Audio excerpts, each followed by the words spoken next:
안녕하세요. 수아입니다. 오늘은 역적을 애비로 둔 대도인 이야기입니다.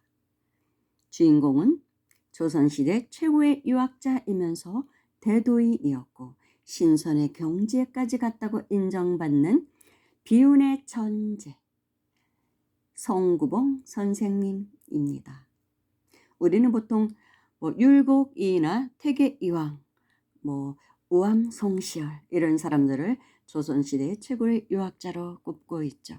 그렇지만 역사의 뒤안길에 묻혀서 빛을 보지 못했으나 알만한 사람은 알고 있는 진짜 이 공부를 한 사람들, 그런 사람들은 최고의 유학자로 치는 사람이 송구봉 선생님입니다. 율곡이보다 더 뛰어났던 유학자라고 인정하고 있습니다. 그러나 그분이 인정받지 못한 건 학계에서 그리고 또 우리의 교과서라든지 이런 곳에서 등장하지 못했던 이유는 그분의 아버지가 바로 역적이었기 때문입니다. 그래서 이분도 시련을 많이 겪었습니다. 도망 다니고 아버지 때문에. 그래서 부끄러워했고 자신을 드러내는 것을. 그래서 은둔도인처럼 살면서 당대의 유학자들을 공부시킨 사람이 이 송구봉 선생인데, 또 가장 유명한 이야기는 이 송구봉 선생님은 임진왜란이 일어날 것을 알고 거북손의 설계도를 제작했다고 합니다. 그래서 그 거북손의 설계도를 이순신 장군에게 비밀리에 전해주었다는 사람이 송구봉 선생님입니다. 때로는 이런 말도 나와요. 율곡이의 10만 양병설을 애초에 주장한 사람이 송구봉 선생님이었다. 율곡이 이 선생을 통해서 10만 양병설을 이렇게 주장하게끔 뒤에서 조정한 사람이 송구봉 선생님이었다고 얘기들을 하고 있습니다. 이미 대도인의 경지에 갔기 때문에 임진왜란이 일어날 것을 알고 계셨던 것이죠.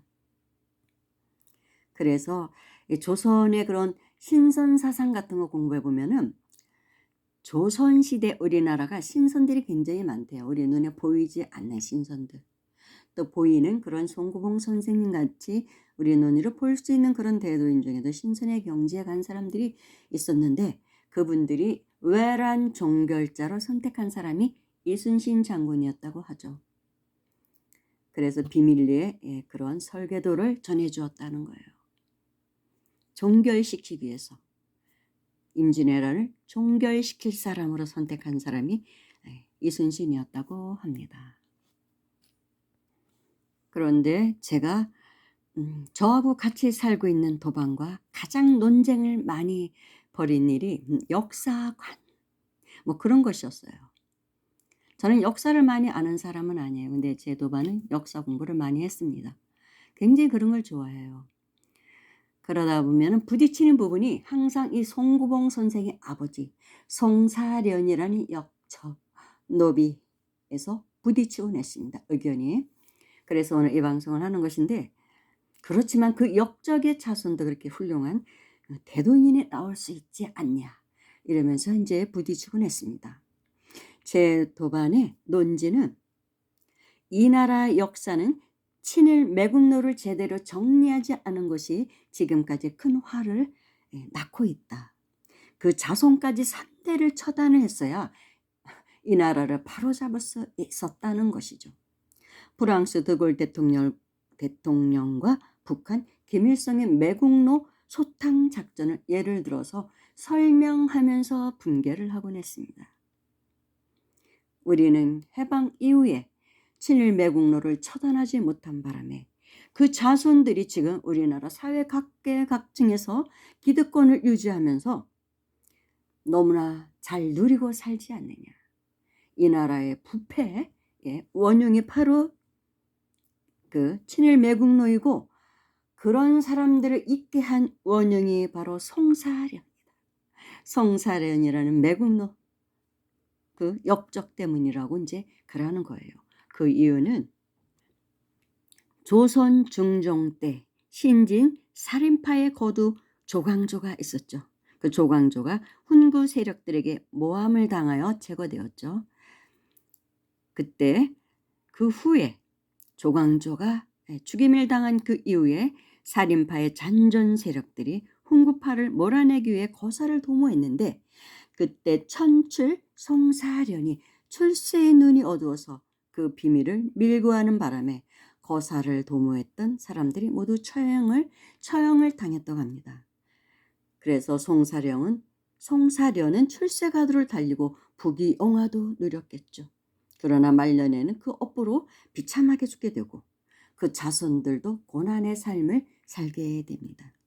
그때에 만약에 훈구 세력을 소탕했다면 우리나라 역사가 달라졌을 거라는 거죠.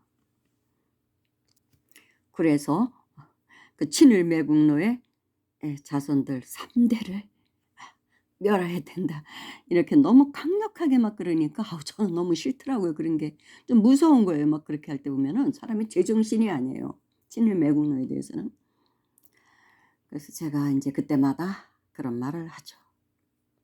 제 도반의 그 분노를 잠재울 수 있는, 누그러뜨릴 수 있는 처방약은 그것밖에 없어요. 이보세요. 이보셔. 비록 송사련이 죽을 놈이라고는 하나 그의 아들은 조선 최고의 대도인이며 대학자였던 송구봉 선생이 아닌가벼. 그의 동생 송학필도 대단한 학자며 문인이었다고 하는데 더구나 송학필이 다음 생에는 그 유명한 봉우 권태원 선생으로 환생했다고 하잖아. 봉우 선생이 누구냐고. 이 시대 최고의 대도인으로 인정받았던 사람이 아닌가. 소설 단의 주인공이죠. 그리고 영성계의 거두라고 하는 홍익학당의 윤홍식 씨의 스승이죠. 봉우 권태원. 얼마나 소설 단이 유명했습니까? 주인공이 봉우 권태원 선생입니다. 근데 그분이 살아계실 때 송구봉 선생님, 그분이 이제 본명 송익필이래요. 송구봉 혼데 그 송구봉 선생님의 그 묘를 찾으려고 애를 썼다고 합니다. 그러니까 묘도 찾을 수 없을 정도로 그렇게 인정받고 대접받지를 못했던 거예요. 역적의 아들이기 때문에. 숨어 살다시피 했고 숨어 살다시피 도망 다니고 그러면서 더 돌을 또 그래서 다 끌 수도 있었겠죠. 율곡 선생과 비밀리에 이제 뭐 같이 돌을 논하고 학문을 논하고 그랬던 사람이 이제 송구봉 선생이라고 하는데 그분의 묘를 어떻게 어렵게 찾았대요. 송구봉 선생님의 묘를. 근데 그때 당시에 이제 제자들과 봉우 권태원 선생이 그 묘 앞에 가가지고 다 고개를 떨구면서 그렇게 말하더래. 형님, 제가 왔습니다. 그래서 알았대요. 그 제자들이 그래서 이렇게 송구봉 선생님의 묘를 찾으려고 했구나. 봉우 권태원 선생님의 천생이 송구봉 선생님의 동생이었던 송학필이었구나. 그렇게 이제 추정했다고 합니다. 그러니 얼마나 자손들은 훌륭한 대도인이 나온 겁니까? 근데 아버지는 천출 노비 출신의 역적, 거기다가 한나라의 역사를 바꾼 송사련이라는 사람이었다는 것이죠. 그러니 제 도반이 분개를 할 수밖에 없는 거예요. 그러나 어찌하오리까. 인과법이라는 건 우리가 상상할 수 없이 펼쳐지는 거예요. 전혀 정반대의 그런 극과 극의 자손을 낳잖아요. 그런 역적의 자손이 어떻게 이렇게 대도인 신선의 경지에 간 봉우 권태원 선생도 신선의 경지에 간 대도인으로 알려져 있잖아요. 그런데 어떻게 그런 자손이 나옵니까? 그러니까 저의 요지는 그러니까 부모를 보고 자손을 비난하지 말라. 그 왜 연자제적 그런 발언을 하느냐. 난 너무 그게 싫다. 솔직히 애비가 빨갱이였다고 얼마나 그 자손들을 우리 군사정부 시대에서는 탄압을 했냐. 출세도 못하게 하고 공무원 공직에도 못 나가게 하고. 그거를 봐라. 왜 나의 원통함 그것도 원통했는데 왜 그런데 또 친일 매고노 자식들까지 그렇게 원통한 삶을 살게 하려고 보복이라는 말을 하느냐. 그거를 버려라. 제가 맨날 다 부질없는 것이다. 다 인연법에 의해서 인과법에 의해서 그 사람들이 그렇게 한 것일 뿐. 저는 매일 그렇게 말을 했죠. 그런데 요즘은 제 도반이 오히려 저보다 이 정치에 관심도 많이 없고 말도 잘 안 해요. 오히려 제가 막 분개를 하면 부질없는 짓 하지 말라고 잔소리합니다. 다 쓸데없어. 다 똑같은 놈들이야. 예. 누구 지지하지도 말고 떠받들지도 말라. 나랑 대학교 때 학생운동 하던 그 선후배들이 지금 대한민국 정계, 특히 이제 민주당 쪽이죠. 많이 포진해 있는데 하는 짓거리들 보면 다 썩었어. 썩었어. 대한민국 희망 없어. 잊어버려. 도나닥닥 죽자고. 막 그래요. 어떻게 저 선배가 저렇게 타락했을까. 옛날에 나랑 같이 할 때 안 그랬다. 민주화운동 막 그런 거 할 때 저런 사람 아니었는데 어떻게 저렇게 변했느냐. 아, 누구라고 얘기는 제가 못해요. 어떤 사람이 있어. 어떻게 저렇게 썩었냐 그래요. 제 형이 어떻게 저렇게 변하지? 출세를 위해서 남을 모함하고 막 정적 제거를 위해서 막 열을 올리고 어떻게 저럴 수가 있느냐는 거예요. 그래서 또 이제 민주당에서 저쪽으로 또 넘어가고 우리가 뭐 자유아베당이라고도 했죠. 지금의 국민의힘을. 근데 인제 제 이제 도방은 똑같다 이거다. 훈구 세력들이나 그 자손들이나 지금 민주화 운동을 한 그 종족들이나 다 똑같더라는 거예요. 결국은 돈에 다 매몰돼 가지고 출세만 알고 아무것도 이 나라를 위해서 진짜 해 놓은 게 뭐가 있나. 대한민국 희망 없어. 희망 없어. 오늘도 저에게 "대한민국 희망 없어." 그러는 거 있죠. 그래서 갑자기 제가 인제 이 방송을 만들어 봐야겠다 해서 인제 제가 하는 거예요. 오죽하면 내가 윤석열 욕을 안 하겠어. 제도 많이 그런 말을 합니다. 오죽하면 안 하겠어. 다 똑같으니까 안 하는 거 아니야. 해면 뭐야 해면.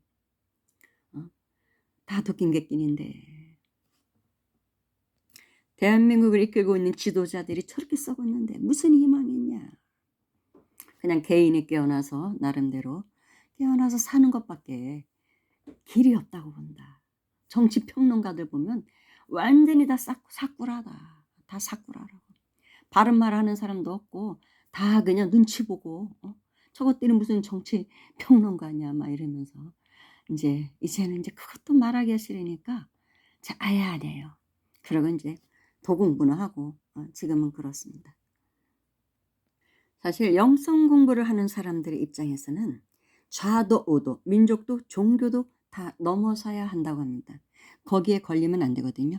다 거기를 뛰어넘어야 영적으로 진보하는 것이에요. 상승하는 것인데 그것이 말처럼 쉬운 것은 아니죠. 현실 세계는.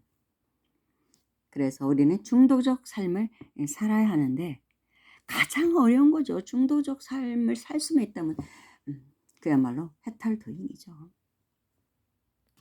오늘의 포인트는 그러니까 부모가 아무리 이렇게 역적이었다 해도 자손은 훌륭한 사람들이 나올 수 있는 것이니까. 우리가 사회에서 되게 부모 보고 막 자손 뭐 씨가 저러니 뭐 이런 얘기 하잖아요. 그런 관념들을 인제 버려야 한다는 것이죠.